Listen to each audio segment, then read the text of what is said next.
और एक बड़ी खबर लखनऊ से है। भारत बंद को लेकर निर्देश दिए गए हैं। एसीएस होम अवनीश अवस्थी की तरफ से निर्देश जारी किए गए हैं। जबरन दुकान बंद कराने वालों पर सख्त कार्रवाई की जाएगी। किसानों से संवाद बनाए रखने के निर्देश भी उनकी तरफ से दिए गए हैं। नोएडा दिल्ली बॉर्डर से पहले ही चेकिंग के निर्देश भी दिए गए हैं। धरना स्थल पर असामाजिक तत्वों को चिन्हित करने का निर्देश भी एसीएस होम की तरफ से जारी किया गया है। उत्तराखंड, एमपी, राजस्थान के एंट्री पॉइंट्स पर चेकिंग के निर्देश भी दिए गए हैं। कोविड के चलते सतर्कता के निर्देश भी जारी किए गए हैं। तो किसान आंदोलन के दौरान और आज भारत बंद के दौरान किसी प्रकार की कोई अराजक स्थिति न उत्पन्न होने पाए, ये सुनिश्चित करने का निर्देश एसीएस होम अवनीश अवस्थी की तरफ से प्रशासनिक अधिकारियों को जारी कर दिया गया है। पहले ही सीएम योगी ने अधिकारियों के साथ एक बैठक की, जिसमें इस बात का निर्देश उन्होंने साफ तौर पर दिया कि भारत बंद के दौरान कहीं पर किसी को परेशान ना किया जाए, ना ही जबरन बाजारों को बंद करवाने दिया जाए और ना ही रास्ते पर आने जाने वाले लोगों को किसी प्रकार की कोई परेशानी हो। ये पुलिस और प्रशासन को सुनिश्चित करना होगा। और अब यही निर्देश एसीएस होम अवनीश अवस्थी की तरफ से भी प्रशासनिक अधिकारियों को दिए गए हैं। खास तौर से मध्य प्रदेश, उत्तराखंड और राजस्थान से उत्तर प्रदेश की लगने वाली सीमाओं पर सतर्कता के निर्देश दिए गए हैं। वहां पर चेकिंग बढ़ा दी गई है ताकि अगर कोई माहौल को बिगाड़ने का प्रयास करे तो फौरन उसको पकड़ा जा सके। साथ ही साथ किसानों से संवाद स्थापित करने का निर्देश भी दिया गया है ताकि बातचीत चलती रहे, किसानों को समझाया जा सके, उनको बताया जा सके कि आपके प्रदर्शन से किसी को परेशानी ना हो, ये आपको तय करना होगा। ये तमाम निर्देश एसीएस होम अवनीश अवस्थी की तरफ से जारी किए गए।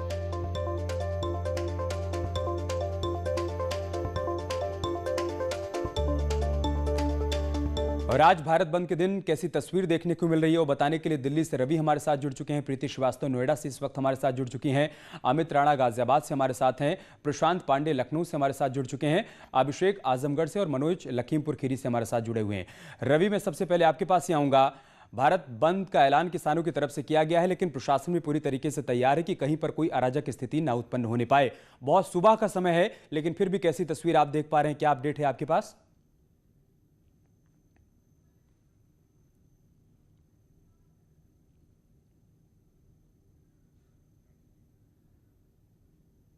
रवि, आप सुन पा रहे हैं क्या? मेरा सवाल आपसे है। ठीक है, रवि को आवाज नहीं मिल पा रही। प्रीति, यही सवाल मेरा आपसे है, कैसी तस्वीर इस वक्त देखने को मिल रही है? बहुत सुबह का समय है, लेकिन फिर भी क्या किसी प्रकार की कोई हलचल?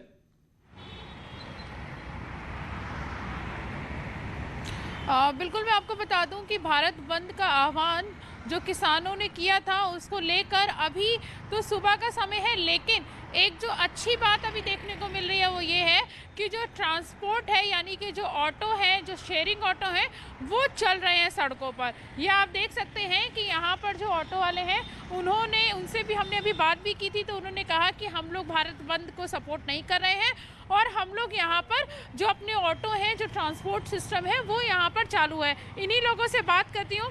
भैया, भारत बंद है आज, तो क्या आप लोग इसको सपोर्ट कर रहे हैं कि नहीं कर रहे हैं? सपोर्ट तो बैन मेरी कर सकता हूँ, लेकिन हम गरीब आदमी क्या खाएं, क्या करें बताओ?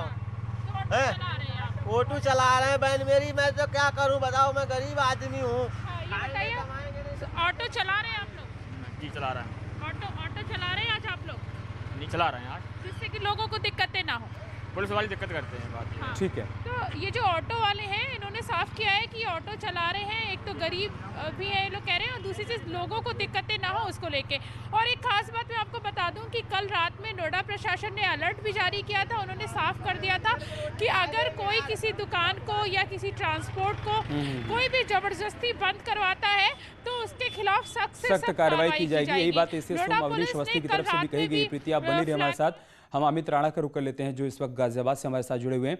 अमित, क्या अपडेट, क्या जानकारी है आपके पास? जी बिल्कुल, आपको बताना चाहूंगा अमित, आज 13वां दिन है किसानों के धरना प्रदर्शन का। और गाजीपुर की अगर मैं बात करूं, दिल्ली गाजीपुर NH9 पर हम खड़े हुए हैं फिलहाल, और आप देख सकते हैं अल सुबह का ये वक्त है। किसान यहां पर अभी आना शुरू होंगे। ये धरना स्थल है और यहाँ कुछ किसान मेरे साथ हैं, उनसे जानेंगे और बात करेंगे, क्योंकि आज भारत बंद का आह्वान किया गया है किसानों की तरफ से, क्योंकि कई दौर की वार्ताएं हो चुकी हैं। उन वार्ताओं में अभी तक कोई निष्कर्ष निकल कर नहीं आया है। कुछ किसान मेरे साथ हैं जो रात भर यहीं रहे, आप देख सकते हैं अभी भी ये बिस्तर पर ही है। सर, आपसे जानना चाहूंगा, अन्नदाता सड़कों पर है, आज 13वां दिन लगातार है, ऐसे में आज भारत बंद का आह्वान किया गया है, तो किस तरीके से भारत बंद होगा आज?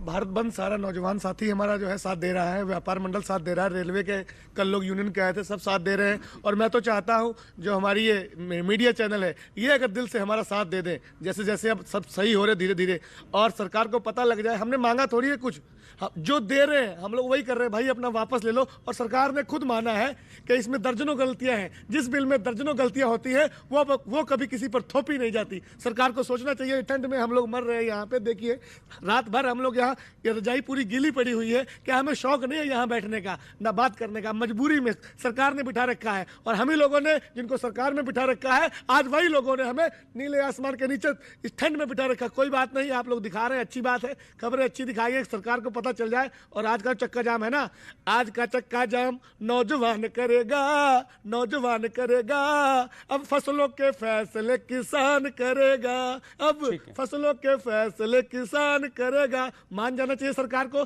ज्यादा जिद भी अच्छी नहीं होती। कभी कभी ऐसा होता है ना कि बाप समझता है कि जो मैं कर रहा हूं वो सही है, कभी कभी ऐसा होता है कि बेटा कर रहा होता है, वो बात सही होनी चाहिए और बेटे से भी सलाह लेनी चाहिए। खुद साफ तौर पे इनका कहना यह है कि जो किसानों के जो फैसले हैं वो खुद किसान करेंगे, सरकार इनके ऊपर फैसले ना थोपे। अगर कोई नया बिल लाया जा रहा है, किसान को उसकी जरूरत नहीं है, तो अन्यथा उसको बेकार ही उसे थोपा ना जाए। यही वजह भी है कि आज अन्नदाता सड़कों पर है, लगातार 13वां दिन है और आज यहाँ पर भारत बंद का आह्वान भी किया गया है। 11 बजे से भारत बंद की शुरुआत होगी और 3 बजे तक ये बंद रखा जाएगा। अब देखना ये होगा ये बंद कितना कारगर साबित होता है, किसानों का जो हल इसमें निकल के आता है। हालांकि कल 9 तारीख को एक बैठक किसानों के नेताओं के बीच और जो सरकारी नुमाइंदे हैं उनके बीच होनी है, उसमें भी एक अहम फैसला लिया जाएगा। अब देखना ये होगा जो कल होने वाली बैठक है उसमें क्या निष्कर्ष निकल कर आता है जो किसान हित में आ पाए।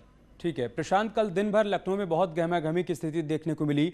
अखिलेश यादव अपने घर से बाहर निकले, सड़क पर ही धरने पर बैठ गए और उसके बाद उनको हिरासत में लिया गया, फिर छोड़ दिया गया। आज की क्या तस्वीर है वहां से? जी बिल्कुल, जिस तरीके से बात करें, सपा पहले से ही बात कह चुकी है कि हम समर्थन करेंगे भारत बंद का। ऐसे में ताज़ी तस्वीर की अगर बात करें, चाहे अपर मुख्य सचिव गृह की बात करें, चाहे पुलिस महानिदेशक की बात करें, दोनों ने स्पष्ट कर दिया है कि दुकानें खुली रहेंगी, किसानों से बातचीत के जरिए हल निकाला जाएगा, उनको समझाने बुझाने का प्रयास किया जाएगा।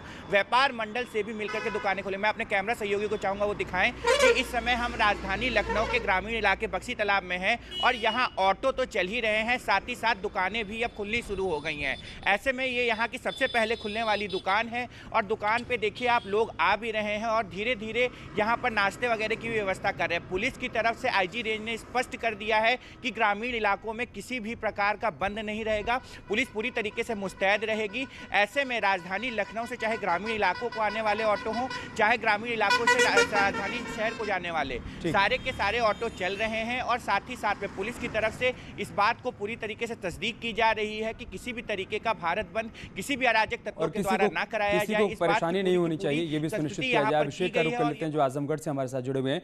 अभिषेक, भारत बंद का कितना असर वहां पर है और प्रशासन की तैयारियां कैसी हैं वहां पर?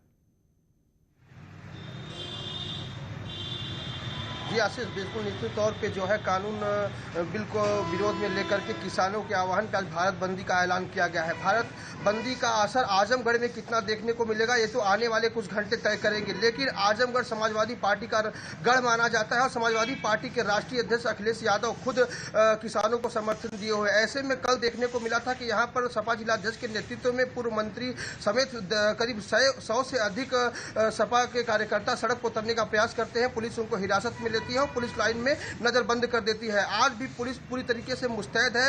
हर सीओ सर्किल को निर्देश दिया गया है कि वो अपने अपने सीओ क्षेत्रों में भ्रमण करते रहे और ध्यान नजर गड़ाए रहे कि कहीं पर भी सपा के लोग या किसी भी दल के लोग सड़क पर ना उतरे और ना ही कोई अराजक स्थिति नहीं उत्पन्न आजमगढ़ जिला प्रशासन पूरी तरीके से मतलब यही। आप बने रहे हमारे साथ। मनोज का रुख कर लेते हैं, लखीमपुर खीरी से हमारे साथ हैं। मनोज, क्या अपडेट है आपके पास? अमित, आपको बताना चाहता हूँ लखीमपुर खीरी किसान बाहुल क्षेत्र है। यहाँ पे चीनी कटोरा भी कहा जाता है। 8 तारीख को किसान का भारत बंद का आह्वान था, यानी आज के दिन पूरी रात से जिला प्रशासन पुलिस पूरी तरीके से मुस्तैद है। आप देख सकते हैं कि NH-30 पे मौजूद हूँ मैं। इस तरीके से पूरी तरीके से NH-30 पे पुलिस मौजूद है, पूरी रात से मौजूद है। हर आने जाने वाले वाहन की चेकिंग की जा रही है पूरी तरीके से, किसी भी आम नागरिक को परेशानी न हो, इसलिए पुलिस पूरी तरीके से इस आह्वान के बाद ये सुनिश्चित करना चाहती है कि किसान के अलावा कोई ऐसा आदमी इस आह्वान में ना शामिल हो सके जो अराजकता फैलाए और पूरी तरीके से ठीक है मनोज, रह रही है। और टीम भी लोगों से यही अपील कर रहा है कि आप लखीमपुर अपना खीरी आंदोलन में करें, लेकिन किसी को कोई परेशानी नहीं होनी चाहिए। मथुरा का रुख कर लेते हैं, वहां से नितिन हमारे साथ हैं। नितिन, क्या जानकारी, क्या अपडेट है आपके पास?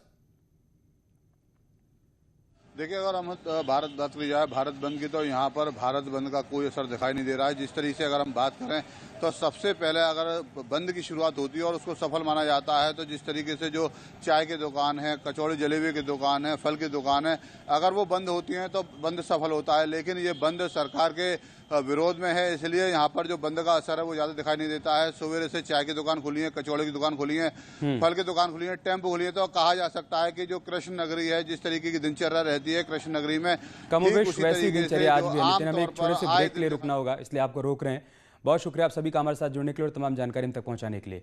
एक छोटा सा ब्रेक